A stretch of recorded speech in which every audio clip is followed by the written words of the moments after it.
시카고 일리노이 공과대학교 건축학과 연구실 창밖으로 펼쳐진 2월의 풍경은 메마르고 차갑기만 했다. 15년간 지속가능한 주거환경 설계를 연구해온 내게 올 겨울은 특별했다. 미국 건축가협회가 선정한 올해의 혁신 연구자로 이름을 올리며 학계 최고의 전성기를 맞이했기 때문이다. 내 연구실 벽에는 지난 10여 년간 설계에 참여한 친환경 주택단지들의 사진이 빼곡했고, 최근 출간한 저서 미래형 주거공간의 혁신은 건축계의 찬사를 받고 있었다. 특히 에너지 효율성을 극대화한 단독주택 설계로 여러 상을 받으며 미국 중서부 지역 주거 문화 발전에 기여했다는 평가를 받고 있었다. 그날 오후 건축학과 스미스 학과장으로부터 뜻밖의 제안을 받았다. 한국 서울대학교와의 학술 교류 프로그램에 참여해 한국의 현대 주거 문화를 연구하라는 것이었다. 3개월간 서울에 머물며 한국의 고밀도 주거 시스템을 분석하고 양국 주거 문화 비교 연구를 완성하는 프로젝트였다. 평소 미국과 캐나다의 저밀도 주거, 건축에만 집중해온 내게는 생소한 영역이었다. 숙소는 서울의 유보라 아파트 단지에 마련되어 있네요. 한국의 현대 주거 문화를 직접 체험하면서 연구하기에 최적의 환경일 겁니다. 학과장의 말에 나는 미간을 찌푸렸다. 아파트, 수직적 공간 효율성만 강조한 비인간적 주거 형태라는 내 오랜 신념이 즉각 반발했다. 내 건축 철학은 항상 개인의 프라이버시와 자연과의 조화를 중시했고, 그것이 실현될 수 있는 곳은 평균 70평 이상의 단독주택뿐이라고 확신했다. 더구나 아시아의 작은 나라에서 내가 배울 게 있을까 하는 의구심도 들었다. 집에 돌아와 아내 다이앤에게 이 소식을 전했을 때 그녀의 반응은 의외로 긍정적이었다. 음악 치료사인 38세의 다이앤은 항상 새로운 문화에 개방적이었다. 우리 딸 소피아의 반응은 더 놀라웠다. 지난해부터 중이염을 앓던 12살 소피아는 시카고의 건조하고 급격한 온도 변화 때문에 항상 고생했는데 한국의 기후가 어떨지 궁금해했다. 아빠, 한국 아파트는 정말 좁아? 인터넷에서 본 건 생각보다 넓고 예뻐 보이던데. 소피아의 순진한 질문에 나는 그저 웃음으로 넘겼다. 아이가 인터넷에서 본 이미지는 분명 현실과 다를 것이라 확신했다. 내 경험으로는 홍콩과 같은 아시아 도시의 고밀도 주거 공간은 평균 15평 내외로 비좁고 답답한 공간에 불과했다. 연구 준비를 위해 한국의 주거 문화에 관한 자료를 찾던 중 의외로 한국 아파트의 높은 가격과 치열한 경쟁률에 관한 기사들을 발견했다. 2023년 기준 서울 강남 아파트의 평방미터당 가격이 뉴욕 맨해튼과 비슷한 수준이라는 통계도 있었다. 왜 사람들이 단독주택보다 아파트를 선호하는지 이해할 수 없었다. 유보라 아파트에 관한 정보를 검색했지만 영어로 된 자료는 제한적이었고 그나마 있는 내용도 과장된 홍보성 문구로 가득했다. 시카고 노스웨스턴 대학의 동료가 보낸 메시지가 내 불안을 더했다. 토마스, 한국은 일본이나 중국과는 전혀 다른 나라야. 특히 그들의 온돌이라는 바닥난방 시스템은 우리가 생각하는 것보다 훨씬 혁신적일 수 있어. 2011년에 국제표준으로 채택되기도 했고 그의 말을 반신반의하며 기내에 올랐다. 창밖으로 시카고의 단독주택들이 작아지는 동안 내 머릿속은 여전히 의구심으로 가득했다. 미국의 선진 주거 기술에 익숙한 내가 한국에서 새로운 영감을 얻을 수 있을까? 무엇보다 걱정되는 건 소피아였다. 시카고의 강제 공기순환 난방 시스템 때문에 실내 습도가 30% 이하로 떨어져 중이염이 악화된 상황에서 한국의 주거 환경이 과연 도움이 될까? 그 의문을 안고 나는 13시간의 긴 비행을 시작했다. 내 고정관념이 흔들리기 시작한 건 인천공항에 발을 내딛는 순간부터였다. 인천공항에 발을 내딛는 순간부터 나의 편견은 흔들리기 시작했다. 공항 내부의 세련된 디자인과 질서정연한 동선, 그리고 놀라울 정도로 효율적인 입국 시스템이 첫인상으로 다가왔다. 여권 확인부터 짐 찾기까지 모든 과정이 스마트폰 하나로 안내되었고 15분 만에 모든 입국 절차가 완료되었다. 건축가로서 이런 공간 효율성과 동선 설계에 감탄하지 않을 수 없었다. 서울대학교 측에서 마련해준 차를 타고 유보라 아파트로 향하는 길은 생각보다 길었다. 창밖으로 보이는 서울의 풍경은 마천루와 산, 그리고 한강이 조화롭게 어우러져 있었다. 도심 한가운데 이렇게 큰 강이 흐르는 모습이 인상적이었다. 시카고에도 강이 있지만 이렇게 도시 전체를 관통하며 녹지와 어우러진 모습은 처음 보는 광경이었다. 차 안에서 서울대학교 김 교수는 내가 머물 아파트에 대해 열정적으로 설명했지만 나는 여전히 반신반의하는 마음이었다. 한국 아파트의 98%가 온돌 시스템을 사용하고 있어요. 2011년 국제표준기구에서 복사냉난방 방식으로 공식 인정받았죠. 그의 설명에도 불구하고 나는 여전히 회의적이었다. 유보라 아파트 단지에 도착했을 때 나는 잠시 차에서 내리기를 망설였다. 눈앞에 펼쳐진 광경은 내가 상상했던 아파트 단지와는 완전히 달랐기 때문이다. 세 개의 세련된 타워가 중앙 광장을 중심으로 배치되어 있었고 탁 트인 조경 공간은 마치 도심 속 작은 공원과 같았다. 이건 내가 알던 홍콩의 빽빽한 아파트와는 차원이 달랐다. 로비에 들어서자 호텔 같은 분위기가 느껴졌다. 정장을 갖춰 입은 컨시어지가 정중하게 인사하며 나를 맞이했고 방문자는 모두 첨단 보안 시스템을 통과해야 했다. 내가 머물 35층 유닛으로 안내받으며 김 교수는 유보라 아파트의 특징을 설명했다. 한국의 아파트는 단순한 주거 공간이 아닌 라이프스타일 플랫폼입니다. 특히 이 유보라는 그 정점에 있죠. 현관문을 열자 두 번째 문, 이른바 중문이 나타났다. 김 교수의 설명에 따르면 이는 외부 먼지와 소음을 차단하는 기능을 한다고 했다. 신발을 벗고 거실로 들어서는 순간 나는 바닥의 따뜻함에 놀라움을 금치 못했다. 이것이 한국의 전통 난방 방식인 온돌입니다. 수천 년 전부터 이어온 방식을 현대화한 것이지요. 발바닥을 통해 전해지는 따뜻함은 내가 경험해본 어떤 난방 시스템과도 달랐다. 미국의 강제 공기 순환식 난방과는 전혀 다른 방식으로 바닥에서부터 자연스럽게 온기가 올라오는 느낌이었다. 실내 습도계를 확인해보니 45%를 가리키고 있었다. 시카고 집에서는 겨울철 30% 이하로 떨어져 소피아가 고생했는데 이 정도면 중이염에도 도움이 될 것 같았다. 거실의 통유리창을 통해 바라본 서울의 야경은 압도적이었다. 한강을 따라 이어진 불빛들이 마치 별자리처럼 펼쳐져 있었다. 주방으로 향하자 모든 가전제품이 빌트인으로 완벽하게 설계되어 있었고 스마트폰 하나로 조명, 온도, 환기까지 모두 제어할 수 있었다. 이건 내가 설계했던 어떤 스마트홈보다도 진보된 시스템이었다. 아래층에는 피트니스 센터, 수영장, 스크린 골프장, 도서관, 그리고 입주민 전용 카페까지 있습니다. 내일 아침 시간이 되시면 함께 구경해 보시죠. 첫날 밤, 온돌 바닥 위에 누워 내일의 탐험을 상상하며 잠이 들었다. 미국의 건조한 공기순환식 난방과는 달리 온돌의 따뜻함이 내 뼛속까지 따뜻하게 데워주는 듯했다. 15년간 지속가능한 주거환경을 연구해온 내가 겨우 하루 만에 이렇게 큰 충격을 받을 줄은 몰랐다. 소피아에게 화상통화를 걸어 오늘의 경험을 들려주었다. 아빠, 바닥이 정말 따뜻해. 우리 집처럼 건조하지 않아? 12살 아이의 순수한 질문이 내 마음을 울렸다. 혹시 이 온돌 시스템이 소피아의 중이염에 정말 도움이 될까? 그날 밤 나는 내 모든 건축적 신념이 도전받고 있음을 느꼈다. 단독주택만이 최고의 주거 형태라는 15년간의 확신이 단 하루 만에 흔들리고 있었다. 다음날 아침 김 교수와 함께 단지 내 시설들을 돌아보았다. 엘리베이터에서 지하 2층 버튼을 누르자 문이 열리며 나타난 광경에 나는 말문이 막혔다. 호텔급 피트니스 센터와 25m 실내 수영장, 최신 장비를 갖춘 스크린 골프장, 조용한 도서관과 세련된 디자인의 카페까지 이 모든 것이 엘리베이터를 타고 아래층으로 내려가면 바로 이용할 수 있었다. 미국에서는 이런 시설들을 이용하려면 차를 타고 2030분은 나가야 했다. 하지만 여기서는 주민들이 차를 타고 외출할 필요 없이 모든 일상생활을 단지 내에서 해결하고 있었다. 더 놀라운 건 이용료였다. 관리비에 포함되어 있어 추가 비용 없이 자유롭게 사용할 수 있다는 것이었다. 한국 아파트 입주민들의 평균 커뮤니티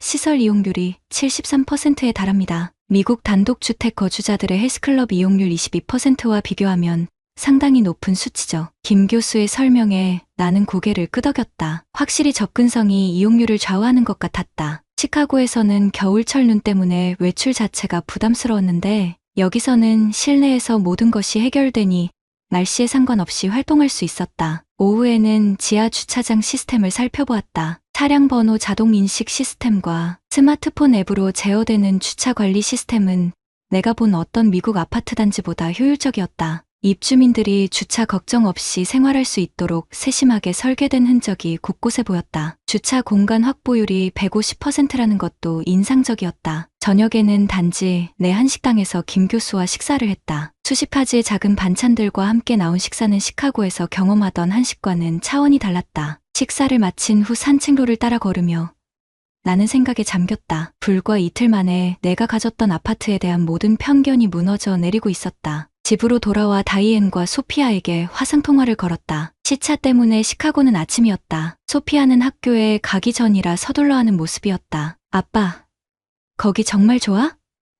나도 가보고 싶어. 12살 소피아의 눈에는 호기심이 가득했다. 나는 온돌 바닥의 따뜻함과 적절한 습도에 대해 설명해 주었다. 여기 습도가 45% 정도 유지돼. 너한테 정말 좋을 것 같아. 다이앤이 관심을 보였다. 정말? 여기는 지금 28%밖에 안 돼. 소피아가 또 코막힘을 호소하고 있어서 걱정이었는데 그 순간 나는 마음이 무거워졌다. 가족을 두고 혼자 이렇게 좋은 환경에 있다는 게 미안했다. 소피아의 중이염은 주로 건조한 실내 환경 때문이었는데 온돌 시스템이 만들어내는 자연스러운 습도 조절이 정말 도움이 될 것 같았다. 이튿날부터는 본격적으로 연구에 착수했다. 온돌 시스템의 에너지 효율성을 측정해보니 놀라운 결과가 나왔다. 미국의 강제 공기순환 난방 시스템보다 에너지 소비량이 무려 30% 적었다. 바닥 전체가 복사열로 균일하게 가열되면서도 전체 에너지 효율은 더 높았다. 온돌은 바닥 표면 온도를 1929도로 유지하면서도 실내 온도는 2224도를 안정적으로 유지합니다. 공기를 직접 데우지 않아서 건조하지 않고 먼지도 날리지 않죠. 김 교수의 설명을 들으며 나는 소피아의 얼굴을 떠올렸다. 건조한 공기 때문에 밤마다 기침하던 딸이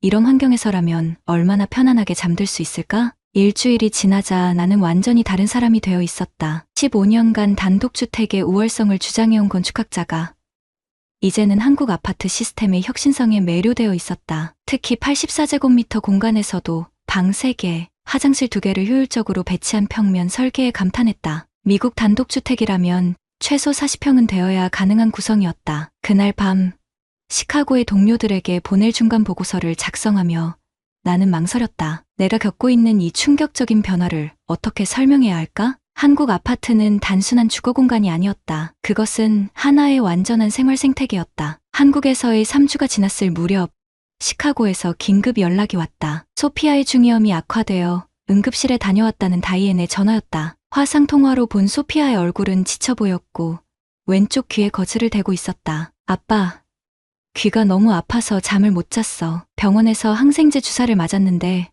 별로 나아지지 않아. 12살 딸의 힘없는 목소리가 내 가슴을 찢었다. 다이앤의 설명에 따르면 시카고의 실내 습도가 23%까지 떨어져 소피아의 점막이 극도로 건조해진 상태였다. 소아과 의사는 습도 조절과 일정한 온도 유지가 중요하다고 했지만 100년 된 우리 빅토리안 주택의 강제 공기순환 난방 시스템으로는 한계가 있었다. 그날 밤 나는 잠들 수 없었다. 온돌 바닥의 따뜻함 위에 누워있으면서도 마음은 시카고에 있었다. 내가 이렇게 쾌적한 환경에서 연구에 몰두하는 동안 내 딸은 건조하고 차가운 집에서 고통받고 있었다. 이틀 후 서울대학교에서 열린 국제 건축 심포지엄에 참석했다. 주제는 지속 가능한 주거 환경과 거주민 건강이었다. 그곳에서 충격적인 연구 결과를 접했다. 한국 온돌 시스템 거주민의 호흡기 질환 발병률이 미국 강제 공기순환 시스템 거주민보다 42% 낮다는 서울대 의과대학의 10년 추적 연구였다. 온돌은 바닥 복사열로 실내 공기를 직접 순환시키지 않아 먼지나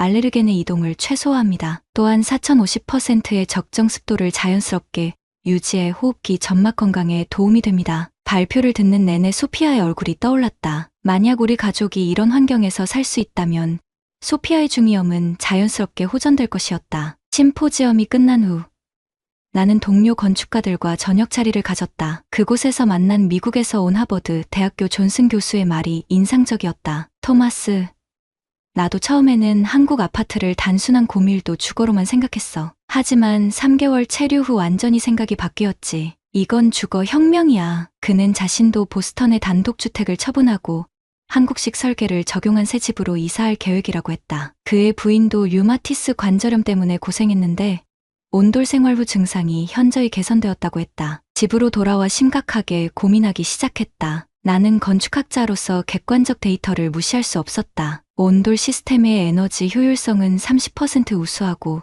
거주민의 건강 지표도 명확히 좋았다. 무엇보다 소피아의 건강이 가장 중요했다. 다음 날 다이앤과 진지한 대화를 나눴다. 화상통화 너머로 보이는 시카고, 집은 여전히 건조해 보였고 소피아는 또다시 밤새 기침 때문에 잠을 설쳤다고 했다. 여보, 정말 그 온돌이라는 게 소피아에게 도움이 될까요? 다이앤의 질문에 나는 그동안 수집한 모든 데이터를 설명해 주었다. 습도 유지, 균일한 온도 분포, 먼지 발생 최소화, 에너지 효율성까지 객관적 근거는 충분했다. 그럼 우리 집에도 그 시스템을 설치할 수 있을까요? 하지만 100년 된 우리 빅토리안 주택에 온도를 설치하는 것은 기술적으로 거의 불가능했다. 바닥 구조를 완전히 뜯어내고 재시공해야 하는데 그럴 바에는 차라리 새 집을 짓는 게 나았다. 그날 밤 나는 중대한 결정을 내렸다. 연구 기간을 마치고 시카고로 돌아가면 온돌 시스템을 적용한 새 집으로 이사하는 것이었다. 15년간 쌓아온 단독주택에 대한 신념을 내려놓고 한국에서 배운 혁신적 주거 기술을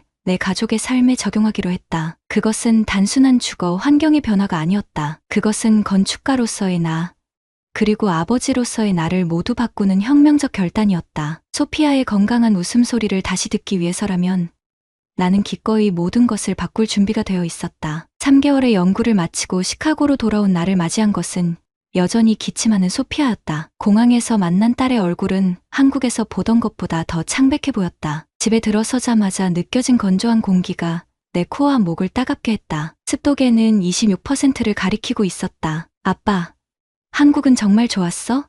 거기서는 기침 안 했어? 소피아의 질문에 나는 가슴이 먹먹해졌다. 한국에서는 단 한 번도 기침하지 않았다는 걸 어떻게 설명해야 할까? 12살 아이에게는 너무 복잡한 이야기였다. 그날 밤 다이앤과 진지한 대화를 나눴다. 나는 한국에서의 경험과 수집한 모든 데이터를 자세히 설명했다. 온돌 시스템의 원리부터 에너지 효율성, 그리고 무엇보다 건강에 미치는 긍정적 영향까지. 여보, 정말 우리가 그런 집으로 이사할 수 있을까요?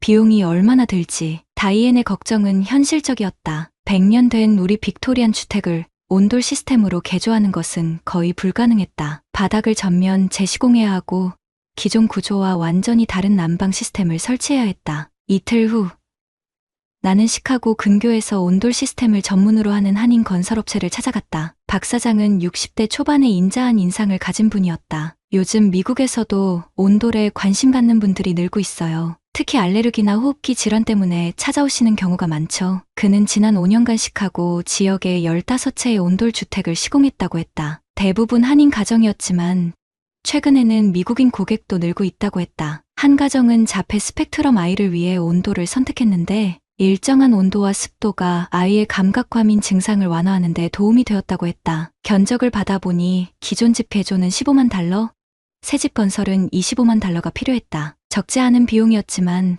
소피아의 건강을 생각하면 충분히 투자할 가치가 있었다. 우리는 새 집을 짓기로 결정했다. 가장 큰 도전은 시카고 시청의 건축 허가였다. 온돌 시스템이 미국 건축법의 생소한 방식이라 까다로운 검토 과정을 거쳐야 했다. 하지만 2011년 국제표준기구 인증과 미국 내 시공 사례들 덕분에 결국 허가를 받을 수 있었다. 대학 동료들의 반응은 엇갈렸다. 건축학과 톰슨 교수는 내 결정을 이해하지 못했다. 토마스, 자네가 늘 주장해온 미국식 단독주택의 가치는 어디로 갔나? 갑자기 아시아 방식에 빠진 이유가 뭔가? 그의 질문은 날카로웠지만 나는 이미 답을 준비하고 있었다. 톰, 좋은 건축이란 문화적 편견을 뛰어넘는 것이라고 생각해. 한국 온돌의 설계 철학은 우리가 미처 주목하지 못했던 주거 공간의 새로운 가능성을 보여주고 있어. 하지만 지속가능 건축을 연구하는 젊은 교수들은 호기심을 보였다. 특히 제시카 교수는 온돌의 에너지 효율성에 깊은 관심을 표했다. 토마스, 당신의 경험을 바탕으로 한 강의를 열어보는 게 어떨까요? 동서양 주거 문화의 융합이라는 주제로 8개월 후 우리의 새 집이 완공되었다. 시카고 교외의 조용한 주택가에 자리 잡은 2층 집은 외관상으로는 전형적인 미국 단독주택이었다. 하지만 내부는 완전히 달랐다. 바닥 전체에 온수 파이프가 매설되어 있었고 각 방마다 개별 온도 조절이 가능한 시스템이 설치되어 있었다. 이사 첫날 소피아는 맨발로 거실을 뛰어다니며 신기해했다. 아빠, 바닥이 정말 따뜻해. 이제 두꺼운 양말 안 신어도 돼? 그 순간 난 일본 도쿄 시부야의 한 중견 전자부품 회사에서 충격적인 일이 벌어졌습니다. 30년 경력 IT 팀장이 한국 제품을 거부하다가 회사를 위기에 빠뜨렸는데 3개월 후 한국 기술을 도입 후 그의 사무실을 보면 믿기 힘든 반전을 이뤄냈습니다. 구독 버튼 누르고 이 놀라운 변화의 전말을 끝까지 들어보세요. 안녕하세요. 저는 나카야마 켄지입니다. 올해 47세로 도쿄 시부야에 있는 중견 전자부품 회사에서 IT 인프라 팀장으로 일하고 있습니다. 우리 회사는 설립 45년의 전통을 자랑하는 일본 토종 기업이죠. 저 역시 이 회사에서 벌써 18년째 근무하고 있습니다. 2024년 3월 12일 화요일 오후 2시, 평소와 같이 조용했던 사무실이 순식간에 아수라장이 되었습니다. 중요한 클라이언트와의 화상회의를 준비하던 중 제가 애용하던 소니 노트북이 갑자기 꺼져버린 거예요. 전날까지만 해도 멀쩡했는데 배터리가 완전히 방전된 상태였습니다. 팀장님, 급한데 어떻게 하시겠습니까? 부하 직원 이토가 다급하게 물어봤습니다. 저는 당황스러웠지만 침착하게 답했어요. 괜찮다. 충전하면서 진행하자. 하지만 문제는 그게 끝이 아니었습니다. 충전을 시작한 지 10분도 안 되어 노트북에서 이상한 소리가 나기 시작했어요. 윙윙거리는 팬 소리가 점점 커지더니 본체가 뜨거워지기 시작했습니다.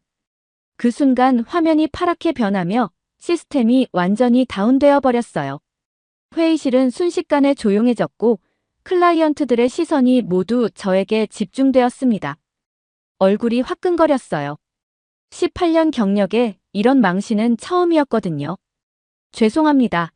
장비 문제로 잠시 지연되겠습니다라고 사과하며 급히 다른 컴퓨터를 찾아야 했습니다. 더 큰 문제는 그 다음이었습니다. 사무실의 NEC 서버에서도 이상 신호가 감지되기 시작했어요. 메인 서버의 온도가 급상승하면서 자동 셧다운이 반복되는 상황이 벌어진 거죠. 우리 회사의 모든 업무 데이터가 들어있는 핵심 시스템이었습니다. 팀장님, 서버 온도가 85도까지 올라갔습니다. 시스템 관리자가 다급하게 외쳤어요. 정상 작동 온도는 60도 이하여야 하는데 완전히 위험 수준이었습니다.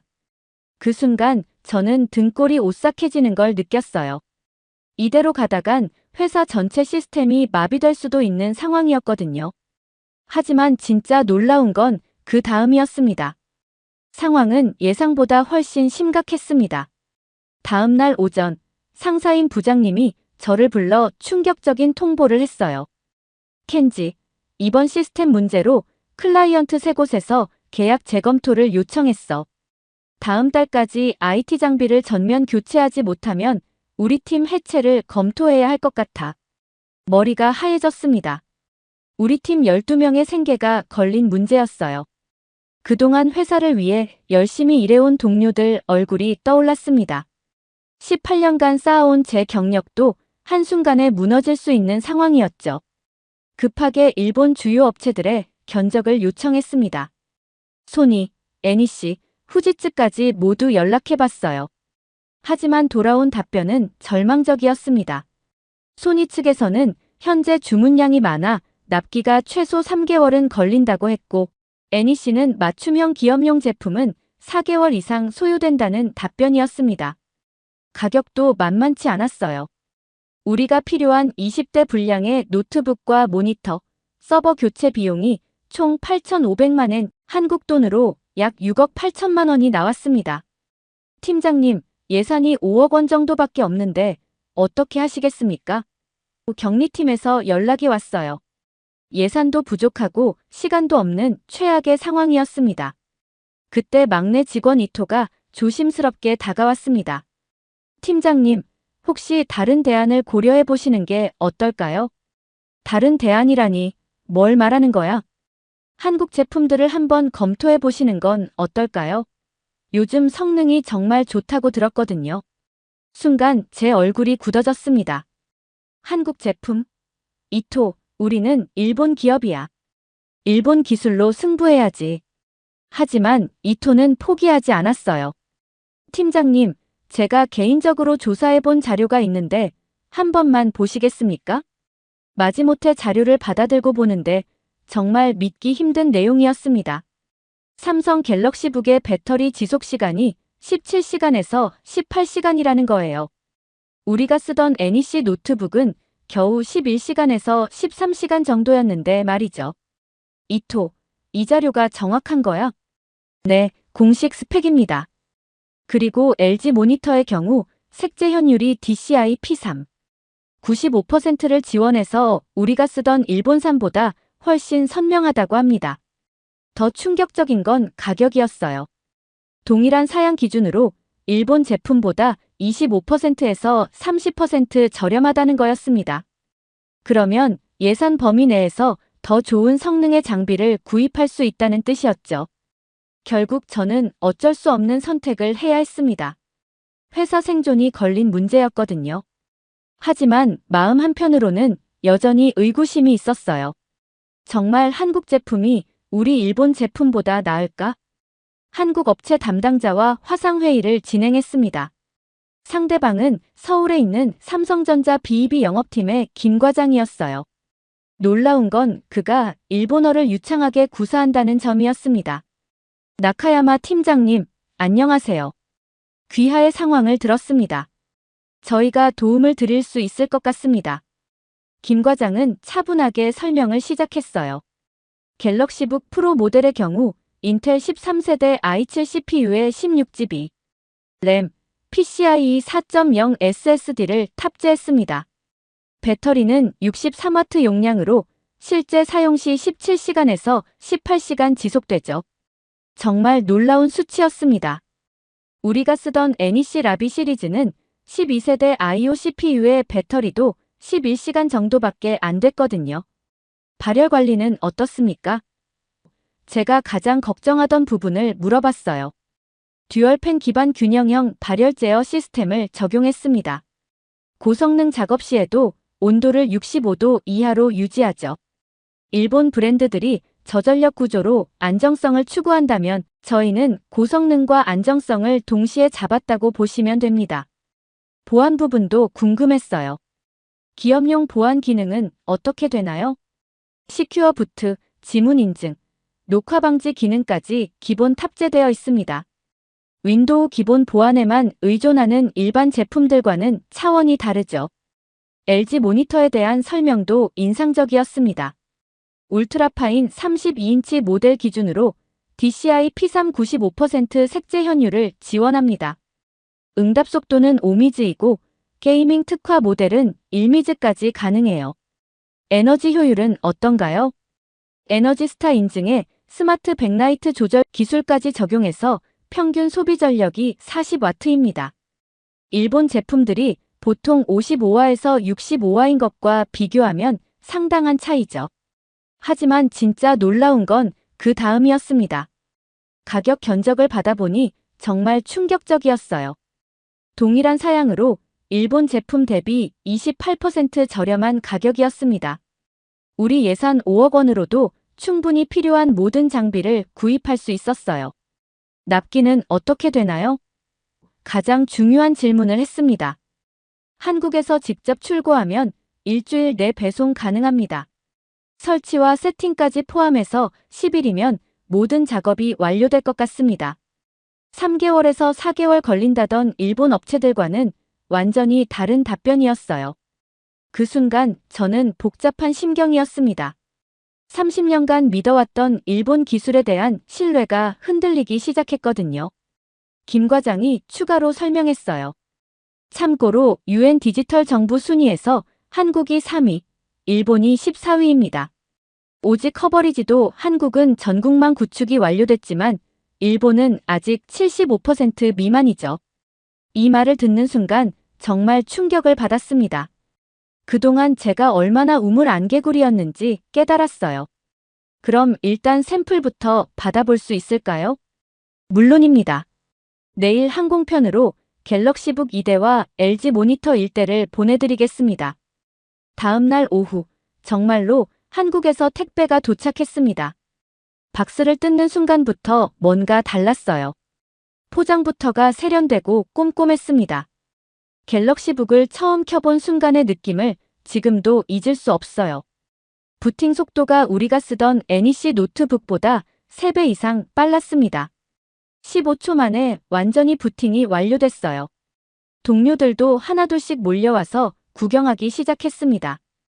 팀장님, 이게 한국 제품이라고요? 정말 깔끔하네요. 하루 종일 테스트해본 결과는 놀라웠습니다. 정말로 배터리가 17시간 넘게 지속됐어요. 그동안 하루에 2번씩 충전하던 습관이 무색할 정도였죠. LG 모니터도 마찬가지였습니다. 색감이 확실히 더 선명하고 눈이 덜 피로했어요. 장시간 작업해도 눈의 피로감이 현저히 줄어들었습니다. 그런데 정말 상상도 못한 일이 벌어졌습니다. 일주일 후 약속대로 한국에서 전체 장비가 도착했습니다. 하지만 더 놀라운 건 함께 온 기술진이었어요. 김 과장과 함께 설치 전문가 2명이 직접 일본까지 와준 거였습니다. 안녕하세요, 나카야마 팀장님. 직접 설치해드리고 교육까지 진행하겠습니다. 김 과장의 이 말에 저는 정말 감동받았어요. 일본 업체들은 보통 매뉴얼만 주고 끝인데 한국 쪽은 완전히 달랐습니다. 설치 과정을 지켜보는데 정말 꼼꼼하더라고요. 단순히 장비만 설치하는 게 아니라 우리 회사 업무 환경에 최적화된 설정까지 해주는 거예요. 이 소프트웨어는 귀하의 업무 특성상 부팅 시 자동 실행되도록 설정해드렸습니다. 그리고 이 단축키를 누르시면 한 번에 필요한 프로그램들이 모두 실행돼요. 정말 세심한 배려였습니다. 30년 경력에 이런 서비스는 처음 받아봤어요. 더 놀라운 건 직원들 교육이었습니다. 한국 기술진이 우리 직원들 한 명 한 명에게 개인별 맞춤 교육을 해준 거예요. 나이 많은 직원들도 쉽게 따라할 수 있도록 천천히 반복해서 설명해 주더라고요. 이 기능을 사용하시면 이전보다 업무 효율이 30% 정도 향상될 것 같습니다. 기술진의 말이 정말 현실이 될 줄은 몰랐어요. 첫 주 사용 결과부터가 충격적이었습니다. 그동안 오후마다 배터리 때문에 업무가 중단되던 일이 완전히 사라진 거예요. 아침에 충전해 놓으면 저녁까지도 여유롭게 쓸 수 있었습니다. 팀장님, 이거 정말 대박이네요. 하루 종일 충전 생각 안 해도 되니까 업무에만 집중할 수 있어요. 이토가 신나서 말했어요. 모니터 효과도 대단했습니다. 디자인 작업을 하는 직원들이 색감이 훨씬 정확해서 작업 시간이 반으로 줄었다고 했어요. 그전에는 색상 보정 때문에 여러 번 수정해야 했는데 이제는 한 번에 정확한 색상으로 작업할 수 있었거든요. 하지만 가장 놀라운 변화는 서버 교체 후였습니다. 그동안 85도까지 올라가던 서버 온도가 55도로 안정화됐어요. 자동 셧다운도 완전히 사라졌습니다. 2주째부터는 정말 기적 같은 일들이 일어나기 시작했어요. 업무 처리 속도가 눈에 띄게 빨라진 거예요. 그전에는 큰 파일 하나 열기까지 5분씩 걸렸는데 이제는 30초 만에 끝났습니다. 팀장님, 클라이언트들 반응이 완전히 달라졌어요. 프레젠테이션 중에 시스템 문제로 지연되는 일이 없어지니까 신뢰도가 확 올라갔다고 하네요. 영업팀에서 기쁜 소식을 전해왔어요. 정말로 그랬습니다. 한 달 후 측정해보니 업무 효율이 정확히 31% 향상됐어요. 예상보다도 높은 수치였습니다. 그런데 더 감동적인 일이 있었어요. 한국 기술진이 설치 후에도 계속 관리해준 거예요. 일주일마다 화상회의로 시스템 상태를 점검해주고 문제가 생기면 즉시 원격으로 해결해주더라고요. 나카야마 팀장님, 시스템 최적화 업데이트가 나왔는데 적용해드릴까요? 김 과장이 연락 왔어요. 이런 사후 관리 서비스도 무료였습니다. 일본 업체들과는 정말 차원이 다른 서비스였어요. 고객을 단순히 물건 파는 대상이 아니라 장기적으로 함께 성장하는 파트너로 보는 것 같았습니다. 한 가지 더 놀라운 건 에너지 비용이었어요. 월 전기요금이 25% 줄어든 거예요. LG 모니터의 스마트 백라이트 기술과 갤럭시북의 저전력 설계 덕분이었습니다. 부장님도 완전히 태도가 바뀌었어요. 켄지, 자네가 정말 회사를 구했어. 이번 분기 실적이 역대 최고치를 기록할 것 같다고 하는군. 하지만 진짜 감동은 그 다음이었습니다. 3개월이 지난 지금 저는 완전히 다른 사람이 되었습니다. 그동안 제가 얼마나 편견에 사로잡혀 있었는지 깨달았거든요. 회사에서 일어난 변화는 정말 기적 같았어요. 시스템 다운이 완전히 사라졌고 업무 효율은 31% 향상됐습니다. 클라이언트들도 확실히 달라졌다며 신뢰를 회복했어요. 그 결과 떠났던 세 곳의 클라이언트가 모두 돌아왔습니다. 가장 놀라운 건 동료들의 반응이었어요. 처음에는 한국 제품 괜찮을까? 하며 걱정하던 직원들이 이제는 역시 팀장님 선택이 옳았다며 엄지손가락을 치켜들어요. 특히 기억에 남는 건 격리부 사토 과장의 말이었습니다. 나카야마 팀장, 정말 대단해요. 장비 교체 후 전기요금만 월 45만 엔 절약됐어요. 1년이면 540만 엔 절약이네요. 생각해보니 정말 놀라운 수치였어요. 초기 구입비도 일본 제품보다 28% 저렴했는데 운영비까지 25% 절약되니까 경제적 효과가 엄청났습니다. 부장님의 평가도 완전히 바뀌었어요. 켄지, 자네 덕분에 이번 분기 영업이익이 35% 증가했어. 사장님께서도 크게 만족하고 계셔. 하지만 가장 감동적이었던 건 한국 기술진들의 지속적인 관심이었어요. 김 과장이 3개월 후에도 안부 전화를 해온 거예요.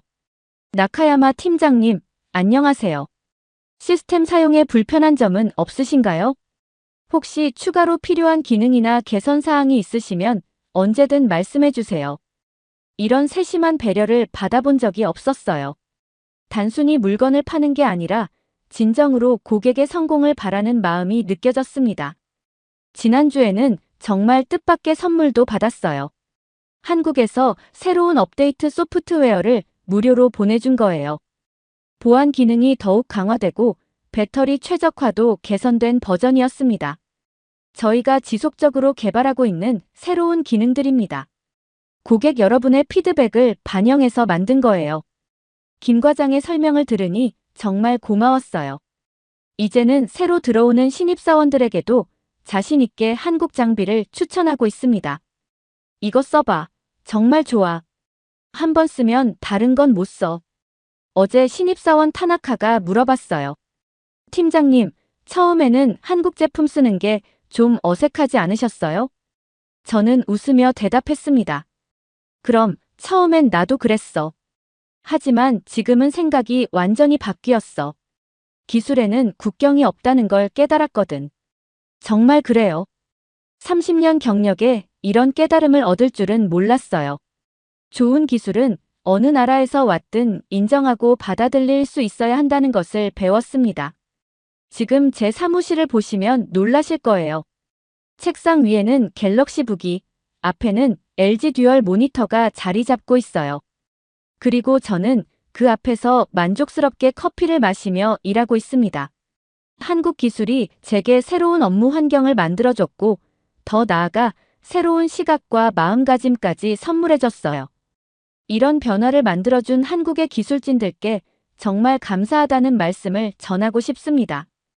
혹시 여러분도 비슷한 고민을 하고 계신다면 과감하게 저는 응우엔 민카이입니다. 올해 13살이고 베트남 하우장성에서 태어났어요. 사람들은 저를 수학 천재라고 부르지만 사실 저는 그냥 숫자가 좋을 뿐이에요. 숫자는 거짓말을 하지 않거든요. 우리 마을은 전기가 들어온 지 얼마 안 되는 작은 곳이에요. 엄마는 논에서 일하시고 아빠는 제가 5살 때 교통사고로 돌아가셨어요. 그래도 전 행복했습니다. 왜냐하면 수학이 있었거든요. 전국 수학 경시대회에서 3년 연속 1등을 했을 때 선생님들은 저에게 큰 기대를 걸었어요. 하노이 대학교 수학과에 진학해서 교수가 되라고 하셨죠. 저도 그런 미래를 꿈꿨어요. 언젠가는 엄마를 도시로 모셔다가 편하게 해드리고 싶었거든요. 하지만 올해 3월 모든 게 달라졌습니다. 그날도 평소처럼 수학 문제를 풀고 있었어요. 미적분 문제집을 펼쳐놓고 연필로 복잡한 공식을 적어내려는데 갑자기 어지러워졌어요. 처음엔 밤늦게 공부해서 그런 줄 알았죠. 하지만 코에서 피가 나기 시작했어요. 엄마가 달려오셨어요. 얼굴이 하얗게 질린 채로 저를 마을 병원으로 데려가셨죠.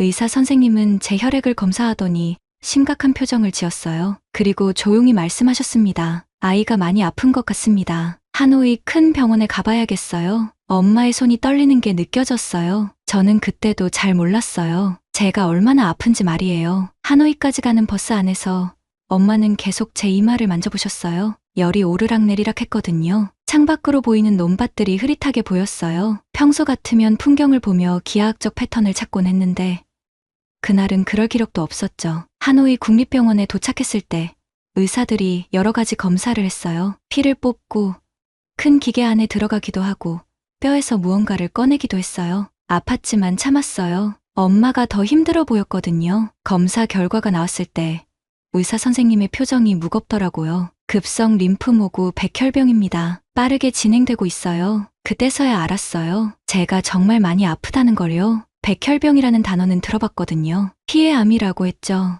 의사 선생님은 계속 설명했어요. 치료가 가능하지만 우리 병원의 장비와 시설로는 한계가 있다고요. 그리고 치료비도 엄청나게 많이 든다고 했어요. 엄마가 논에서 일해서 버는 돈으로는 감당할 수 없는 금액이었죠. 그날 밤 병원 복도 의자에서 엄마와 함께 밤을 새웠어요. 엄마는 울지 않으려고 애쓰셨지만 어깨가 떨리는 걸 숨길 수는 없었어요. 저는 엄마 손을 꽉 잡았어요. 엄마, 괜찮을 거예요. 제가 수학 공부 열심히 해서 꼭 낫게 해드릴게요. 엄마가 제 머리를 쓰다듬으시며 말씀하셨어요. 우리 카이가 너무 착해서 하늘이 시험을 주는 건가 봐. 걱정하지 마. 엄마가 방법을 찾을게. 다음 날 엄마는 병원 사회복지사를 찾아가셨어요. 그리고 희망적인 소식을 들고 오셨죠. 카이야, 한국이라는 나라에서 우리 같은 아이들을 도와준다고 해. 코이카라는 단체에서 말이야. 한국이라는 나라는 잘 몰랐어요. 하지만 그곳에서 많은 아이들이 완치되었다고 했어요. 베트남에서는 소아백혈병 완치율이 60% 정도인데 한국에서는 거의 90%에 가깝다고 했죠. 하지만 그 프로그램에 선정되는 것도 쉽지 않았어요. 매년 150명 정도의 아이들만 지원받을 수 있는데 신청하는 아이들은 훨씬 많다고 했거든요. 엄마는 그날부터 매일 서류를 준비하셨어요. 제 성적표, 의료 기록, 가족 상황을 증명하는 서류들을 하나하나 모으셨죠. 그리고 밤마다 손편지를 쓰셨어요. 저를 위한 기도문을 1200장이나 쓰셨다고 나중에 알았어요. 저는 그 시간 동안도 수학 공부를 놓지 않았어요. 몸이 아프고 열이 나도 연필을 놓지 않았죠. 수학 문제를 풀 때만큼은 아픈 걸 잊을 수 있었거든요. 숫자들이 저에게 말해주는 것 같았어요. 포기하지 말라고요. 2주가 지나고 드디어 연락이 왔어요. 코이카에서 제 케이스를 검토해보겠다고 했죠. 그리고 일주일 후 꿈만 같은 소식이 전해졌어요. 한국 치료 프로그램에 선정되었습니다. 그 순간 엄마가 저를 꽉 안아주셨어요. 둘 다 울었어요. 기쁨의 눈물이었죠. 이제 한국이라는 나라로 가야 했어요. 살기 위해서요. 한국행 비행기를 타기까지는 또 다른 시련이 기다리고 있었어요. 코이카 선정 통보를 받고 일주일 후 하노이 코이카 사무소에서 연락이 왔어요. 치료를 위해 필요한 서류들이 추가로 있다고 했죠. 여권 발급부터 시작해서 의료진 소견서, 보호자 동반 서류까지 준비해야 할 게 산더미였어요. 엄마는 매일 관공서를 뛰어다니셨어요. 우리 같은 시골 사람들에게는 여권 발급도 쉬운 일이 아니었거든요. 하노이까지 왕복하는 버스비도 만만치 않았고 서류 발급 비용도 부담이었죠. 엄마는 논에서 일하며 모아둔 돈을 하나씩 꺼내 쓰셨어요. 그러던 중에 또 다른 문제가 생겼어요. 제 몸 상태가 급격히 나빠진 거예요. 열이 계속 39도를 넘나들었고 코피도 자주 났어요. 하노이 병원에서는 응급치료만 받을 수 있었는데 매일 병원에 가는 것도 쉽지 않았죠. 어느 날 밤 너무 아파서 잠을 잘 수가 없었어요. 엄마가 제 곁에 앉아서 젖은 수건으로 이마를 닦아주시는데 갑자기 눈물이 났어요. 엄마, 한국에 가서도 못 나으면 어떡해요? 엄마가 제 손을 꽉 잡으시며 말씀하셨어요. 카이야, 한국 의사들은 우리나라보다 훨씬 더 뛰어나다고 해. 그리고 무엇보다 카이가 포기하지 않는 마음이 제일 중요해. 코이카 담당자분이 병원으로 찾아오신 날이 있었어요. 박유나라는 분이었는데 베트남어를 정말 잘하셨어요. 처음에는 한국 사람인 줄도 몰랐죠. 박 선생님이 제게 말씀하셨어요. 카이야, 한국에 가면 고대한 안병원이라는 곳에서 치료받을 거야. 거기 장지호 교수님은 너 같은 아이들을 많이 고쳐주신 분이야. 걱정하지 마. 그때 처음으로 희망이 생겼어요. 누군가 저를 확신을 갖고 말해주는 사람이 있다는 게 큰 힘이 되었거든요. 드디어 출발 날이 왔어요. 평생 처음 타는 비행기였죠. 공항에서 휠체어를 타고 이동해야 할 만큼 몸이 약해져 있었어요. 엄마는 저를 위해 작은 가방 하나만 챙기셨어요. 그 안에는 제가 좋아하는 수학 문제집 한 권과 아빠 사진, 그리고 엄마가 써주신 기도문들이 들어있었어요. 비행기 창문으로 베트남 땅이 멀어지는 걸 보니까 무서웠어요. 처음 떠나는 고향이었거든요. 엄마도 불안해하시는 게 느껴졌어요. 한국어는 한마디도 할 줄 모르시고 저 역시 마찬가지였으니까요. 하지만 비행기가 구름 위로 올라가면서 보이는 하늘은 정말 깨끗했어요. 베트남에서 본 하늘보다 훨씬 맑고 푸르더라고요. 그때 처음으로 며칠 만에 웃을 수 있었어요. 엄마, 저 하늘처럼 제 마음도 깨끗해질 것 같아요. 인천공항에 도착했을 때 박유나 선생님이 마중 나와 계셨어요. 그리고 고대한 안병원에서 나온 직원분도 함께 계셨죠. 모든 절차를 도와주시는 모습을 보니까 정말 안심이 되었어요. 공항에서 병원까지 가는 차 안에서 서울 시내를 처음 봤어요. 우리 마을과는 완전히 다른 세상이었죠. 높은 건물들과 복잡한 도로, 그리고 정말 많은 자동차들, 모든 게 신기했어요. 박 선생님이 설명해 주셨어요. 타이야, 저기 보이는 큰 건물이 고대한 안병원이야. 한국에서도 아주 유명한 병원이고 특히 너 같은 아이들을 치료하는 데 최고라고 해. 병원에 도착해서 처음 본 장지호 교수님은 생각보다 젊어 보이셨어요. 그리고 굉장히 따뜻한 미소를 지으셨죠. 통역을 통해서 제게 말씀하셨어요. 타이, 멀리서 왔구나. 많이 힘들었지?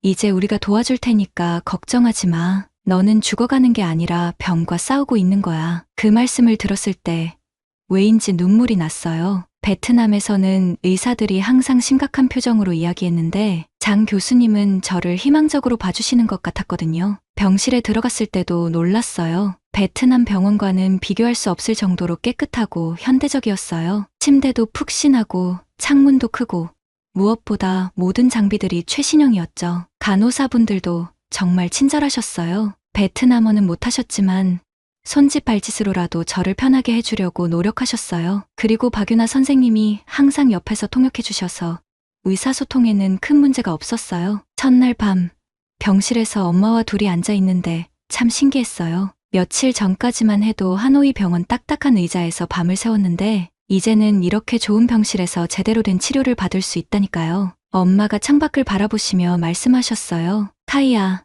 여기 사람들은 우리를 가족처럼 대해주는구나. 고맙다는 말밖에 할 수가 없네. 저도 고개를 끄덕였어요. 정말 그런 것 같았거든요. 처음 만난 사람들인데도 저를 살리기 위해 이렇게 많은 노력을 해주시다니요. 다음 날부터 본격적인 검사가 시작되었어요. 베트남에서 했던 검사보다 훨씬 정밀하고 다양한 검사들이었죠. MRI, CT, 그리고 이름도 모르는 여러 가지 검사들을 받았어요. 장 교수님이 검사 결과를 보시더니 말씀하셨어요. 다행히 생각보다 상태가 나쁘지 않아. 우리가 충분히 치료할 수 있는 단계야. 시간이 좀 걸리겠지만 카이는 분명히 건강해질 수 있어. 그 순간 정말 가슴이 뛰었어요. 베트남에서는 희망적인 이야기를 들어본 적이 거의 없었거든요. 한국에 와서 처음으로 확신에 찬 의사 선생님의 말씀을 들으니까 정말 살 수 있을 것 같았어요. 치료가 시작되기 전날 밤, 저는 가져온 수학책을 꺼내서 문제를 풀기 시작했어요. 아직 몸은 아팠지만 마음만큼은 다시 희망으로 가득했거든요. 숫자들이 다시 제게 말해주는 것 같았어요. 이제 정말 시작이라고요. 항암 치료가 시작된 첫 주는 지옥 같았어요. 장지호 교수님이 설명해 주신 치료 계획은 복잡했어요. 여러 가지 항암제를 조합해서 사용하는데 제 몸이 얼마나 견딜 수 있는지가 중요하다고 하셨죠. 처음 며칠은 괜찮을 거라고 하셨는데 정말 그랬어요. 하지만 사흘째부터 모든 게 달라졌어요. 아침에 일어나자마자 메스꺼움이 밀려왔어요. 아무것도 먹지 않았는데도 계속 토하고 싶었죠. 간호사 선생님이 주신 죽을 한 숟가락 먹기도 힘들었어요. 입맛이 완전히 사라져버린 것 같았거든요. 그리고 열이 오르기 시작했어요. 39도, 때로는 40도까지 올라갔죠. 온몸이 불덩어리 같았어요. 엄마가 계속 젖은 수건으로 제 이마를 닦아주셨지만 열은 쉽게 내려가지 않았어요. 가장 힘든 건 머리카락이 빠지기 시작한 거였어요. 베개에, 손에, 어디든 제 머리카락이 떨어져 있었어요. 거울을 보니까 제가 아닌 것 같았죠.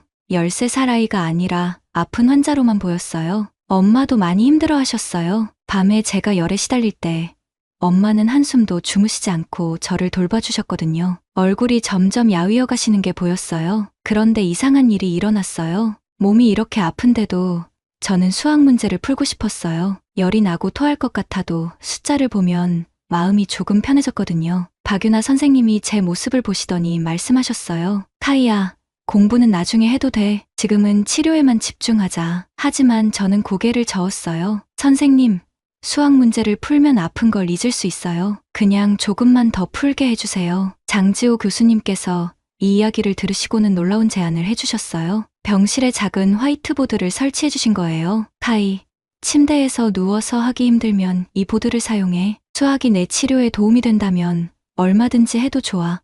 정말 감격했어요. 베트남에서는 아픈 아이가 공부한다고 하면 말리기 바빴는데 여기서는 오히려 격려해 주시는 거였어요. 그날부터 저는 매일 화이트보드에 수학 문제를 풀기 시작했어요. 몸이 너무 아플 때는 침대에 누워서 천장을 보며 머릿속으로 계산했고, 조금 나을 때는 화이트보드 앞에 서서 공식을 적었어요. 간호사 선생님들도 신기해 하셨어요. 제가 미적분 문제를 풀고 있으면 다가와서 구경하시곤 했거든요. 물론 무슨 내용인지는 모르시겠지만 응원해주시는 마음은 전해졌어요. 치료 2주째 정말 힘든 시기가 왔어요. 항암제 부작용으로 백혈구 수치가 너무 낮아진 거예요. 감염 위험 때문에 무균실로 옮겨졌죠. 엄마도 특별한 옷을 입고 마스크를 써야만 저를 만날 수 있었어요. 무균실은 정말 조용했어요. 바깥 소리가 거의 들리지 않았죠. 처음에는 답답했는데 나중에는 오히려 집중하기 좋았어요. 아무도 방해하지 않으니까 수학 문제에만 몰두할 수 있었거든요. 그런데 어느 날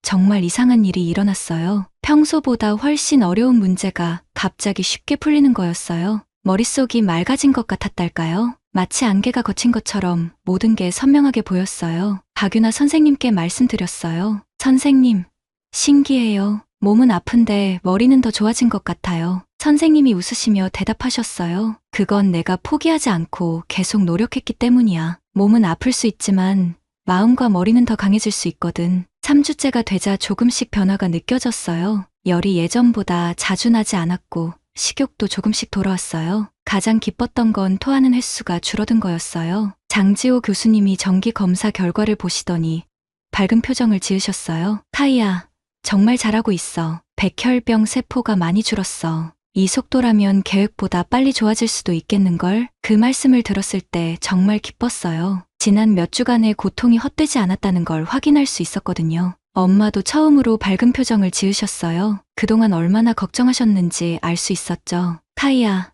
정말 잘 견뎠구나. 엄마가 많이 자랑스러워. 하지만 저는 아직 만족할 수 없었어요. 완전히 나을 때까지는 방심할 수 없다는 걸 알고 있었거든요. 그날 밤, 화이트보드에 새로운 목표를 적었어요. 완치되면 베트남에 돌아가서 한국어를 배우자. 한국에서 만난 모든 분들께 감사 인사를 직접 전하고 싶었거든요. 4주째, 드디어 무균실에서 나올 수 있게 되었어요. 일반 병실로 돌아왔을 때 창밖으로 보이는 서울 풍경이 전에 봤을 때보다 훨씬 아름다워 보였어요. 간호사 선생님들이 저를 보시더니 놀라셨어요. 카이, 얼굴에 생기가 돌았네. 정말 많이 좋아졌구나. 박유나 선생님은 제가 적어놓은 수학 공식들을 보시더니 감탄하셨어요. 이 어려운 문제들을 아픈 중에도 계속 풀었구나. 정말 대단해. 저는 부끄럽게 웃으며 대답했어요. 수학이 저를 살렸어요. 포기하고 싶을 때마다 숫자들이 희망을 줬거든요. 그날 밤, 엄마와 함께 병원 마당을 산책했어요. 한 달 만에 하는 산책이었죠.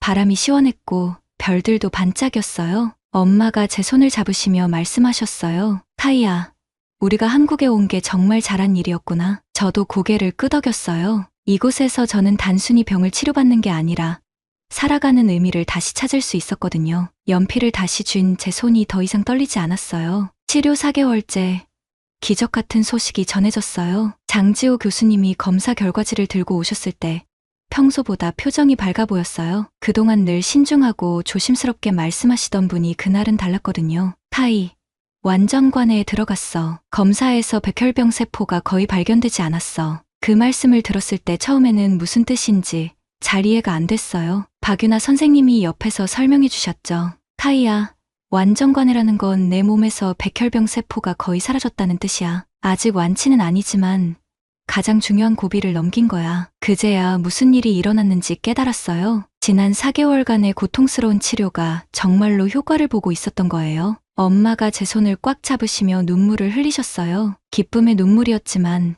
그동안 얼마나 걱정하셨는지 알 수 있었죠. 우리 카이가 정말 강한 아이구나. 이제 조금만 더 힘내자. 그날 처음으로 오랜만에 병원 밖으로 나갈 수 있게 되었어요. 물론 마스크를 쓰고 조심해야 했지만 병원 정문을 나서는 순간의 기분은 정말 특별했어요. 서울거리를 걸으면서 모든 게 새롭게 보였어요. 지나가는 사람들, 자동차들, 가게들 모두 생생하게 느껴졌거든요. 4개월 전에 처음 한국에 왔을 때는 너무 아파서 제대로 볼 수도 없었는데 이제는 모든 게 선명했어요. 박유나 선생님이 작은 카페로 저를 데려가 주셨어요. 따뜻한 코코아 한 잔이 그렇게 맛있을 수가 없었어요. 몇 달 만에 제대로 된 단맛을 느낄 수 있었거든요. 타이야, 이제 내가 하고 싶은 일이 뭐야? 선생님의 질문에 저는 망설임 없이 대답했어요. 베트남에 돌아가서 수학을 더 공부하고 싶어요. 그리고 언젠가는 한국어도 배워서 여기 의사 선생님들께 감사 인사를 직접 전하고 싶어요. 선생님이 따뜻한 미소를 지으시며 말씀하셨어요. 그럼 오늘부터 한국어 공부를 시작해볼까?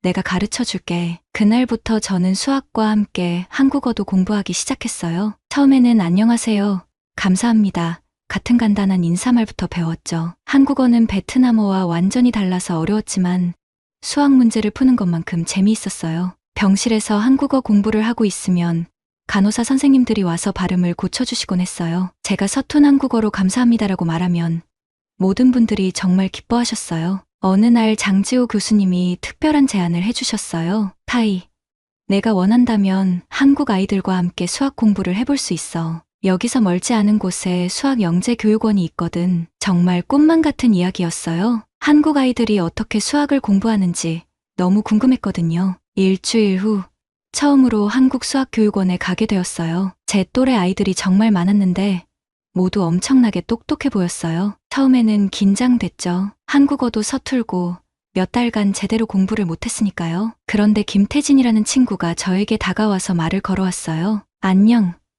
넌 베트남에서 온 카이지?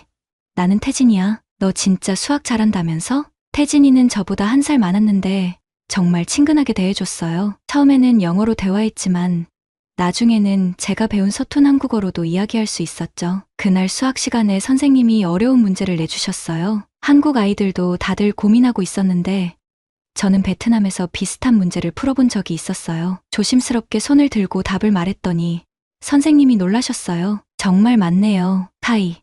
어떻게 이런 어려운 문제를 이렇게 빨리 풀었어요? 그때 느꼈어요. 제가 아직 포기할 필요가 없다는 걸요. 몸은 아팠지만 머리는 여전히 잘 돌아가고 있었거든요. 태진이가 수업이 끝나고 제게 말했어요. 타이야, 넌 정말 대단해. 아픈 것도 이겨내고 수학도 이렇게 잘하고 나도 너처럼 강해지고 싶어. 그 말을 들었을 때 정말 뿌듯했어요. 한국 친구가 저를 인정해준다는 게 큰 힘이 되었거든요. 한 달 후 정기 검사에서 또 좋은 소식이 있었어요. 수치가 계속 좋아지고 있다는 거였죠. 장지호 교수님이 말씀하셨어요. 타이, 이제 정말 안정적으로 회복되고 있어. 조금만 더 지켜보면 베트남으로 돌아갈 수 있을 거야. 베트남으로 돌아간다는 말을 들으니까 기쁘면서도 복잡한 기분이었어요. 고향이 그리웠지만 한국에서의 생활도 소중했거든요. 박유나 선생님이 제 마음을 알아주시는 것 같았어요. 타이야, 베트남에 돌아가도 우리는 계속 연락할 수 있어. 그리고 언젠가 다시 한국에 올 수도 있고. 그날 밤 저는 엄마와 함께 병원 옥상에 올라가서 서울 야경을 바라봤어요. 반짝이는 불빛들이 정말 아름다웠어요. 엄마가 제게 말씀하셨어요. 타이야, 내가 이렇게 건강해져서 정말 기뻐. 그리고 한국 사람들이 우리에게 해준 모든 것들을 절대 잊지 말자. 저도 고개를 끄덕였어요. 정말 잊을 수 없을 거예요. 제 생명을 구해준 이곳과 사람들을요. 그때 처음으로 마음속에 새로운 꿈이 생겼어요. 언젠가 다시 한국에 와서 이번에는 치료받는 환자가 아니라 공부하는 학생으로 오고 싶다는 꿈이요. 화이트보드에 한국어로 적었어요. 서툰 글씨였지만 마음만큼은 진심이었어요. 한국, 고맙습니다. 꼭 다시 올게요. 그 글씨를 보며 저는 처음으로 몇 달 만에 진짜 미소를 지을 수 있었어요. 한국에서의 마지막 날이 다가왔어요. 6개월간의 치료를 마치고 베트남으로 돌아가는 날이었죠. 아침 일찍부터 짐을 싸기 시작했는데 가져올 때보다 훨씬 많아져 있었어요. 한국어 교재, 수학 문제집, 그리고 한국 친구들이 준 선물들까지요. 장지호 교수님이 마지막 진료를 해주셨어요. 검사 결과는 완벽했어요. 백혈병 세포는 거의 검출되지 않았고 모든 수치가 정상 범위에 들어와 있었죠. 타이, 정말 훌륭하게 치료를 마쳤어. 이제 베트남에 가서도 건강하게 살 수 있을 거야. 하지만 정기적인 검사는 꼭 받아야 해. 교수님이 제게 특별한 선물을 주셨어요. 제가 병실에서 쓰던 화이트보드였어요. 이걸 가져가서 베트남에서도 계속 수학 공부해. 그리고 혹시 의학에도 관심이 생기면 언제든 한국으로 와서 공부하렴. 정말 감격스러웠어요. 제가 가장 힘들 때 희망을 주었던 그 화이트보드를 가져갈 수 있다니요. 병원 직원분들이 작은 송별회를 열어주셨어요. 간호사 선생님들, 박유나 선생님, 그리고 제가 만났던 모든 분들이 와주셨죠. 케이크도 준비해주시고 제가 좋아하는 코코아도 있었어요. 그런데 가장 놀라운 건 태진이가 친구들과 함께 찾아온 거였어요. 수학교육원에서 만난 한국 친구들이 저를 위해 시간을 내서 온 거예요. 태진이가 저에게 편지를 건네주며 말했어요. 카이야, 베트남에 가서도 수학 공부 열심히 해. 그리고 꼭 다시 한국에 와. 우리가 같이 수학 문제 풀면서 놀자. 편지 안에는 태진이가 직접 만든 수학 문제들이 들어있었어요. 정말 어려운 문제들이었지만 베트남에서 풀어보겠다고 약속했죠. 공항으로 가는 차 안에서 서울 시내를 마지막으로 봤어요. 6개월 전에 처음 봤을 때는 모든 게 낯설고 무서웠는데 이제는 정말 친숙하고 따뜻한 곳으로 느껴졌어요. 박유나 선생님이 옆에서 말씀하셨어요. 카이야, 베트남에 가서도 우리는 계속 연락하자. 그리고 한국어 공부도 계속해. 언젠가 한국 대학에 올 수 있을 거야. 공항에서 마지막 인사를 할 때 정말 많이 울었어요. 엄마도, 박유나 선생님도, 저도 모두 울었죠. 기쁜 눈물이면서도 아쉬운 눈물이었어요. 베트남행 비행기에 타면서 창문으로 한국 땅을 바라봤어요. 6개월 전에는 살기 위해 왔던 곳인데 이제는 꿈을 품고 떠나는 곳이 되었어요. 하우장성 고향에 도착했을 때 마을 사람들이 모두 나와서 저를 맞아주셨어요. 모두들 제가 이렇게 건강해져서 돌아온 걸 신기해하셨어요. 마을 이장님이 말씀하셨어요. 카이야, 정말 많이 달라졌구나. 얼굴에 생기가 돌고 키도 더 커진 것 같아. 실제로 한국에서 영양관리를 잘 받아서 키도 조금 자랐고 무엇보다 아픈 기색이 완전히 사라져 있었어요. 학교에 돌아갔을 때 선생님들과 친구들이 정말 기뻐해 주셨어요. 반아이들은 제가 한국에서 가져온 선물들을 신기해했고 특히 한국어를 조금 할 수 있다는 걸 신기해했어요. 하지만 6개월 동안 수업을 받지 못해서 따라잡아야 할 게 많았어요. 다행히 수학만큼은 한국에서 더 어려운 내용을 공부했기 때문에 오히려 앞서 있었죠. 한 달 후 정말 놀라운 소식이 있었어요. 베트남 국제수학올림피아드 준비팀에서 저를 선발하고 싶다는 연락이 온 거예요. 처음에는 믿기지 않았어요. 6개월간 치료받느라 제대로 공부를 못했는데 이런 기회가 올 줄이야요. 시험을 보러 하노이에 갔을 때 다른 지역에서 온 수학 영재들을 만났어요. 모두 실력이 뛰어난 아이들이었지만 저도 한국에서 배운 새로운 방법들로 문제를 풀 수 있었어요. 결과가 발표되었을 때 저는 베트남 대표팀에 선발되었어요. 정말 꿈 같은 일이었죠. 그날 밤 엄마와 함께 앉아서 이야기를 나눴어요. 카이야, 정말 자랑스러워. 그런데 가장 기쁜 건 내가 살아있다는 거야. 저도 엄마 손을 잡으며 말했어요. 엄마, 저 한국어 더 열심히 공부할게요. 그리고 언젠가 서울대학교 수학과에 가고 싶어요. 그때부터 저는 매일 한국어 공부를 했어요. 박유나 선생님이 보내주신 교재로 공부하고 온라인으로 한국어 수업도 들었어요. 어려웠지만 포기하지 않았어요. 국제수학올림피아드에서 좋은 성적을 거둔 후 베트남 교육부에서 해외 유학 장학금 이야기가 나왔어요. 한국 대학교 진학도 가능하다고 했죠. 그 소식을 듣고 장지호 교수님께 편지를 썼어요. 서툰 한국어였지만 제 마음을 담아서 썼죠. 교수님, 안녕하세요. 저는 카이입니다. 교수님 덕분에 건강하게 잘 지내고 있어요. 저는 지금 한국어를 열심히 공부하고 있습니다. 언젠가 한국에 가서 의학을 공부하고 싶어요. 그래서 저 같은 아이들을 도와주고 싶습니다. 며칠 후 교수님에게서 답장이 왔어요. 카이, 정말 기쁜 소식이구나. 내가 의사가 되고 싶다니 정말 자랑스럽다. 한국어 공부 열심히 하고 수학도 계속해. 언젠가 한국에서 만날 수 있기를 기다리고 있을게. 그 편지를 받고 저는 더욱 확신했어요. 제가 가야 할 길을 찾았다는 걸요. 지금 저는 베트남에서 한국어와 수학을 열심히 공부하고 있어요. 나중에는 한국대학교 입학시험을 볼 예정이에요. 꿈은 서울대학교 의과대학에 가는 거예요. 때로는 아직도 꿈 같아요. 죽을 뻔했던 제가 이렇게 꿈을 꿀 수 있다니요. 하지만 저는 알고 있어요. 이 모든 게 한국이라는 나라와 그곳 사람들이 제게 준 선물이라는 걸요. 언젠가 저도 카이를 도와준 것처럼 다른 아이들을 도와주고 싶어요. 그때가 되면 제가 받은 사랑을 다시